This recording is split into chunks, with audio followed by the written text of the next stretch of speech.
los compañeros cometieron un error en el lugar donde encuadernaron eso y 7 estructuras municipales no fueron incluidas en ese documento encuadernado que se entregó en la Junta Central Electoral. Coincidimos todos en la idea, primero, de que el país no debe devolverse, no debe dar reversa. Aquí no hay quien pueda ir a un servicio psiquiátrico. Me refiero a sectores de clase media baja, hacia abajo, ¿no?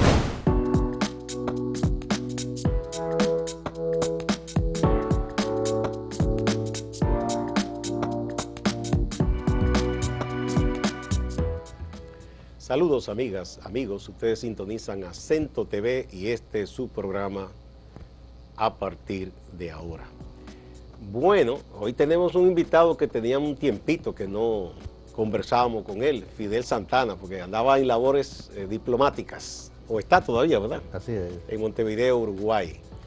Y hoy está aquí en su condición de dirigente político del movimiento, ¿cómo que se llama el MAS? Misión Amplia Alianza Sociopolítica. Misión Amplia Alianza Sociopolítica.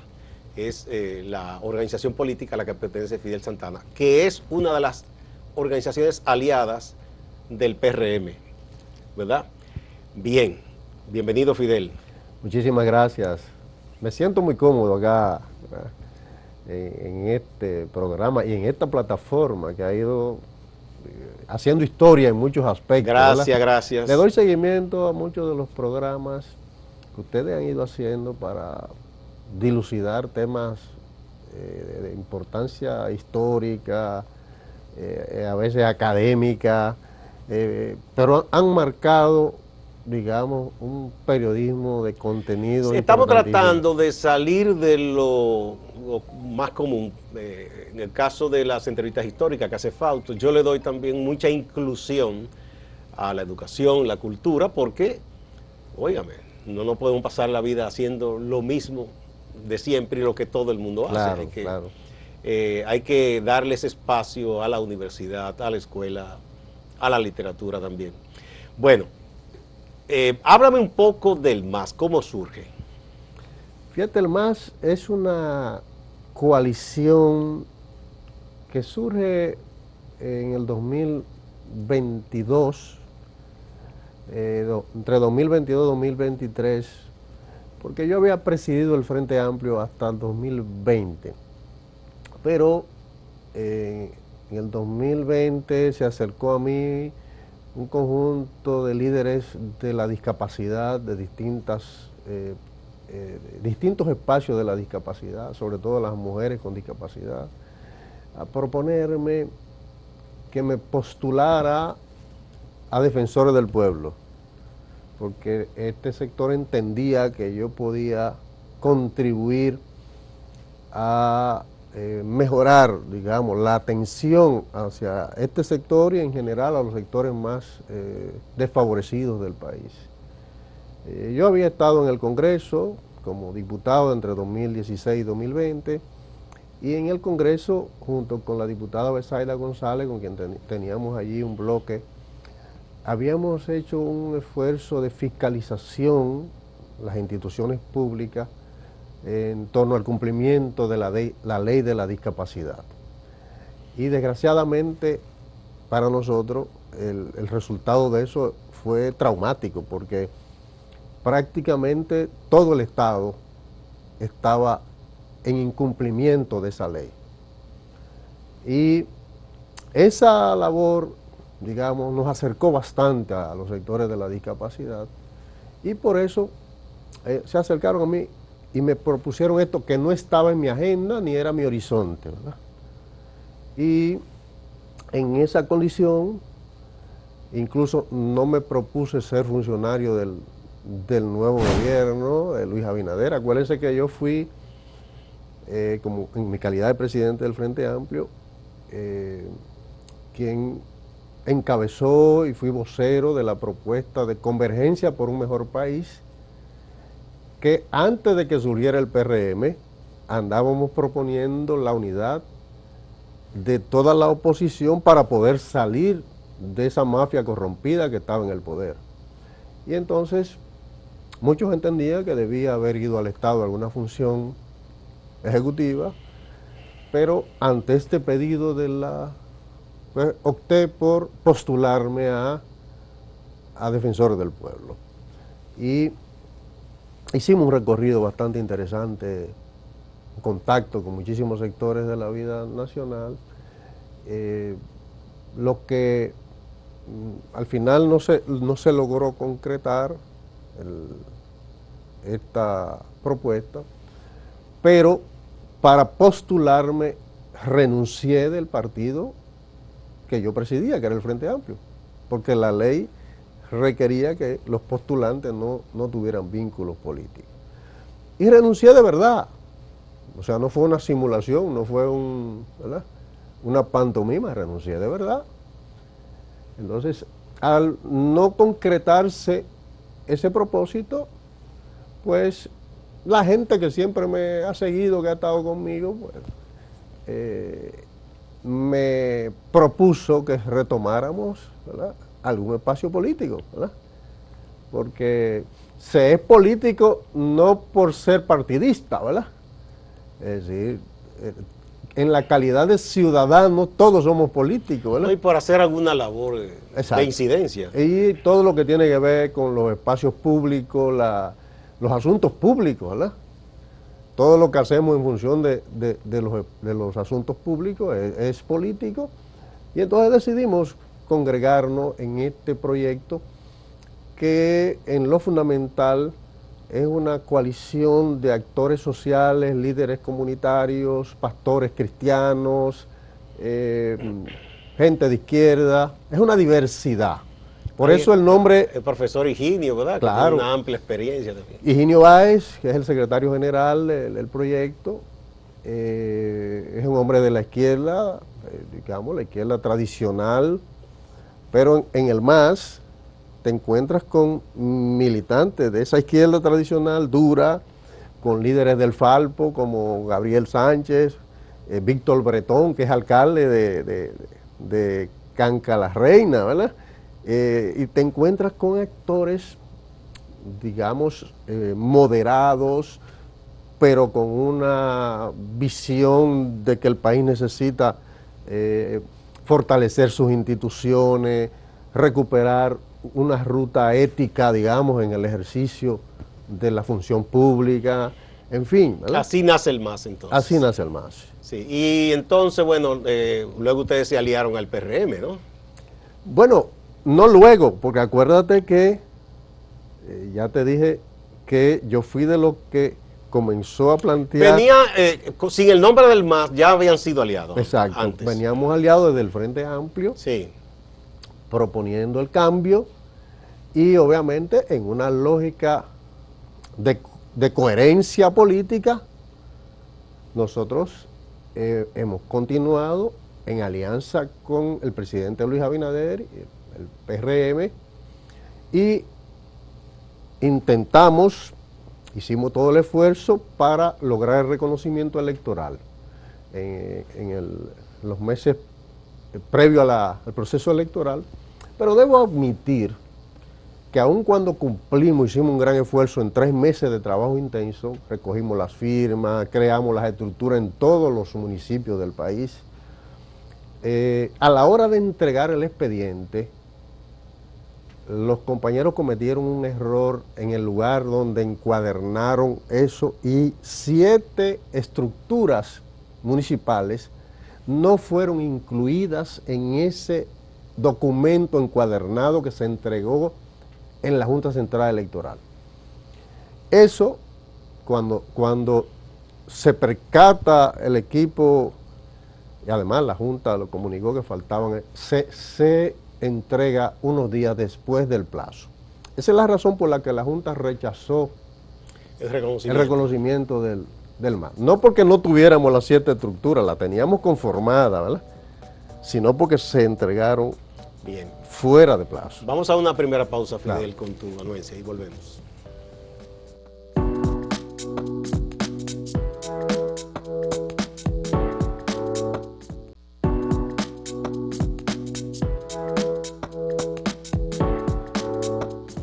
Bueno, las alianzas en este país son variopintas, muy abigarradas, ¿no? Porque hay sectores conservadores en esa alianza Rescate RD, pero al mismo tiempo están ustedes, está la Alianza por la Democracia, y el lema que están usando es profundizar el cambio.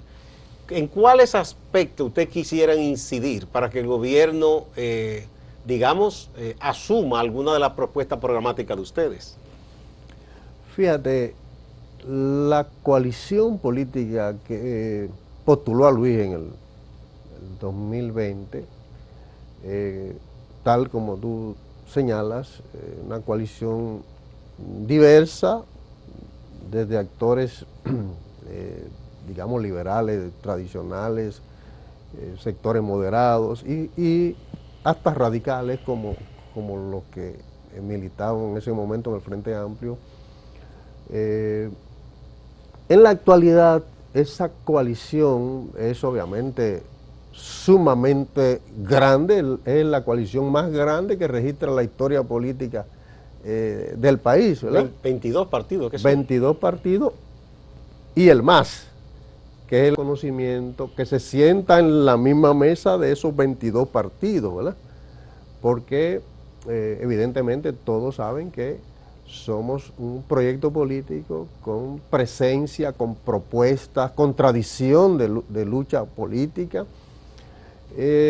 Estamos postulando junto a la APD, la Alianza por la Democracia, que preside Max Puig, quien fue mi profesor en la universidad, en la carrera de Sociología, y Carlos Sánchez, que es el secretario general, un gran amigo, y estamos junto a la Red por el Cambio, que es un movimiento también interesante que coincidimos todos en la idea, primero, de que el país no debe devolverse, no debe dar reversa, sino que tiene que continuar avanzando. Eso quiere decir que no vuelvan a ganar los que antes estaban en el poder. Eso es lo primero, ¿verdad? Ese es un primer punto. Exacto. Cuando ustedes hablan de profundizar el cambio, ¿en qué consiste esa profundización? Precisamente estamos diciendo, muy positivo lo logrado por el presidente Luis Abinader y su gobierno, pero no es suficiente.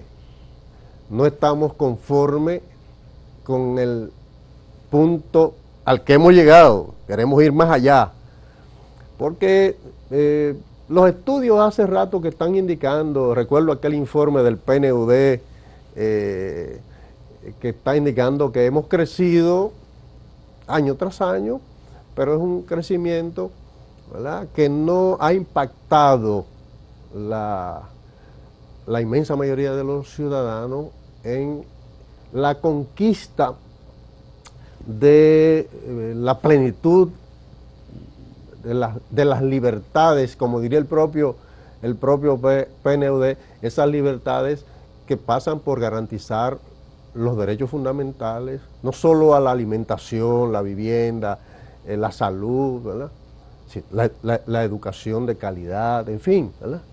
Y entonces lo que le estamos proponiendo al presidente, que perfectamente ha sintonizado con la propuesta de profundizar el cambio e incorporó este concepto a su campaña, a su discurso, está además contesta en la necesidad de avanzar mucho más en la institucionalización del país, que está pensando y proponiendo incluso transformaciones en la Constitución de la República para incluso poner candados y que jamás a nadie se le ocurra vulnerar los mecanismos que ésta establecen en relación a situaciones como la reelección, por ejemplo.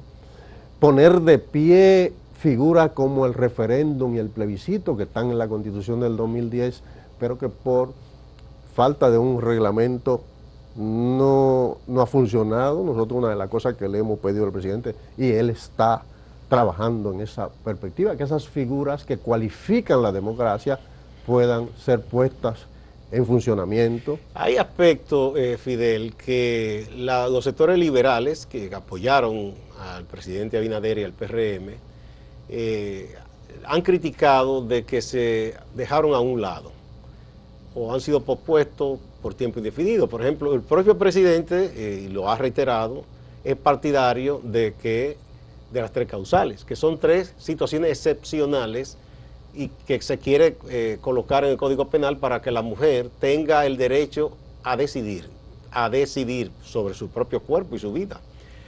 Y eso ha sido muy atacado por los sectores muy conservadores, y aunque el PRM se supone que es un partido socialdemócrata y que el presidente ha dicho que está de acuerdo, de hecho sus propias hijas y su familia ha dicho que lo apoya, eso se ha dejado a un lado, como que se le teme a los sectores más conservadores. Entonces esos son aspectos que debería reivindicar un gobierno liberal y gente de la izquierda también. Mira, el país tiene una realidad, y es que esta es una sociedad muy conservadora. La inmensa mayoría del pueblo dominicano, un pueblo muy conservador. Pero muchas veces es porque la manipulan mucho también a la gente. Es cierto, pasa de todo, pero es una sociedad muy conservadora. En definitiva, un gobierno tiene que construir consensos sobre las políticas públicas que atraviesan transversalmente la sociedad. Y el presidente Luis Abinader ha mostrado esa vocación de no imponer su visión, sino de construir esos consensos, de generar puentes de diálogo, y algunas cosas incluso las ha demorado cuando esos consensos no están construidos en la sociedad. Sin lugar a dudas que este es un tema espinoso que, pasadas las pasiones electorales e incluso las posturas radicales que puede haber de un lado y de otro, habrá que sentarse en una mesa a buscar una salida. Ayer veía yo una información en la noticia de un padre que había embarazado a su propia hija. Violado y embarazado. Exacto. Es como a una niña se le quiere obligar a que cargue con una cosa que no estaba en su planificación, en su vida, que no es por amor ni por nada, es fruto de la violencia. Una cosa además horrenda, ¿verdad? Sí, por todas Su partes. propio hijo es a la vez su medio hermano, ¿verdad? Es una cosa horrenda. La sociedad tendrá que darle respuesta a situaciones como estas. Habrá que buscar la sapiencia, la inteligencia para que los códigos nuestros, o un código especial para situaciones como esta, pues le encuentren una salida inteligente. Y ese es un caso. El otro es que parte, digamos, del bienestar social es que el crecimiento llegue mejor, porque no es que no ha llegado, o sea, en todos estos años de crecimiento económico, 50 años, la gente incluso más pobre tiene un poquito más de bienestar. Sí. No podemos cegarnos tampoco. No es lo mismo la situación que tiene el país hoy que la que tenía en los años 70 o 60. Claro, sin duda.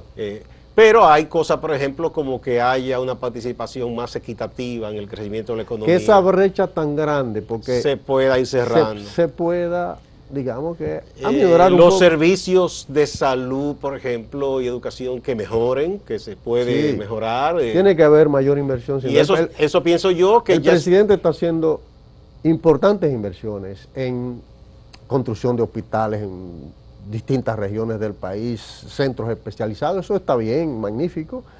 Eso debe ser acompañado, ¿verdad?, con servicios de más calidad a la gente, con especialidades médicas en todas las regiones del país. Y que no sea tan costoso para el bolsillo de la gente, porque aunque la gente está afiliada, hay una parte de esos servicios que debe ser costeado por el bolsillo de la persona, y esa es una parte que debe mejorarse. Porque al final esas empresas prestadores de esos servicios se quedan con todo, casi con todo. Los médicos terminan también siendo víctimas de eso, porque por cada consulta o cada procedimiento le pagan miserias también, ¿verdad? Y ellos tienen que pedir el copago, y eso lo tiene que pagar la persona. Bueno, vamos a otra pausa, Fidel.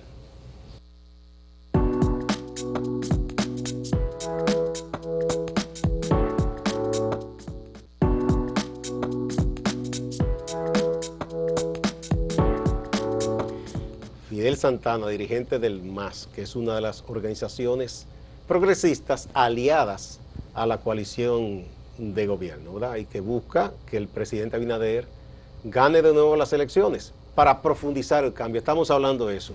¿Cuáles otros aspectos ustedes le han planteado al presidente que deben profundizarse para mejorar el cambio, como ustedes dicen? En el discurso en que nosotros presentamos a Luis, lo proclamamos candidato, Max Puy y yo, Max abordó esa temática macro de crecimiento del país sin que al mismo tiempo se produzca un crecimiento, digamos que parecido en los actores sociales mayoritarios. Y yo abordé algunos temas concretos, algunos de los que te mencioné, pero también, por ejemplo, el tema de la discapacidad, que estoy muy comprometido con ese tema. Hay una ley poco aplicada, ¿verdad? Ahí hay que trabajar mucho. Yo tengo el caso de un hijo de unos queridos amigos, un joven de 28 años, sabe inglés bien, tiene conocimiento de informática y no hay forma en que él consiga incluirse en un empleo que él quiere trabajar. La ley habla de un 5% de la nómina pública y un 3% de la nómina privada de inclusión laboral para personas con discapacidad. Algunas entidades han dado paso, privadas sobre todo, el caso de, tengo que decir dos casos, la Asociación Popular de Ahorros y Préstamos y Banco BHD, han dado pasos para la inclusión. En el Estado, en el gobierno actual, hay muchas instituciones que han ido incorporando personas, incluso alcaldías, ayuntamientos, pero falta mucho terreno. Y dentro de la discapacidad, falta terreno grande en el tema de la discapacidad intelectual, o las personas enfermos mentales, como nosotros le decimos. De condición, hay muchas condiciones. Sí, pero ahí eso es un drama. Personas que sufren depresión, que tienen el síndrome ¿cómo es esto? Que llaman de Down. No, también esto de que déficit de atención. Sí, también. Y son personas con toda la capacidad, pero que tienen que haber espacio en que puedan ser incluidos y que se entienda, se comprenda su condición. El tema de las personas con sordera, eso es un drama, ¿verdad? También. Mira, aquí hay miles de hogares con enfermos mentales encerrados en habitaciones o a veces en casuchas construidas detrás de las casas, amarrados, ¿verdad? Con enfermedades que perfectamente pueden ser tratadas. Pero aquí no hay quien pueda ir a un servicio psiquiátrico. Me refiero a sectores de clase media baja, hacia abajo, ¿no? Bueno, la mayoría incluso de esos servicios no están cubiertos por las ARS. No están cubiertos por las ARS. Y eso es un problema. Sí, entonces ese es un tema que yo le planteé al presidente. El tema de la impunidad en crímenes como la desaparición del profesor Narciso González, ¿no? Y el caso de Juan Almonte. Sí, son temas que siguen como puntos suspensivos. Se lo planteé también, se lo vengo planteando desde 2016, ¿verdad? Y el presidente, incluso la última vez que lo planteé ahora, me dijo, ¿qué tengo que hacer para, ¿verdad? Y le indiqué que lo único que debía hacer el Estado era poner el tema sobre la mesa nuevamente, ¿verdad? Y solicitar que se reabriera esa investigación. No es más nada lo que hay que hacer. Temas como, te pongo ejemplos sencillos de las cosas que hay que resolver aquí. Usted tiene un seguro médico y le asignan una cantidad de dinero al año para medicamentos. Que en la última vez se aumentó 8,000 pesos, porque antes era como 3,000. Pero si usted no lo usó en el año que viene esos 8,000 pesos desaparecieron, ¿verdad? Borrón y cuenta nueva. Borrón y cuenta nueva. ¿Qué es lo que debería ocurrir? Bueno, pues es un dinero suyo. Usted no lo usó el año que viene. Que se vaya acumulando. Que se vaya acumulando, ¿verdad? Para cubrir más. Claro, porque en algún momento si usted tiene un problema, si usted tiene esos centavitos ahí para temas de medicamentos, pues digamos que amortíguala. Bien, esos serían pasos concretos para incluir más, para hacer más equitativa la sociedad, ¿verdad? ¿Cómo tú ves la posibilidad de que el presidente gane en primera vuelta? O como dicen los amigos de la oposición, ¿habrá segunda vuelta?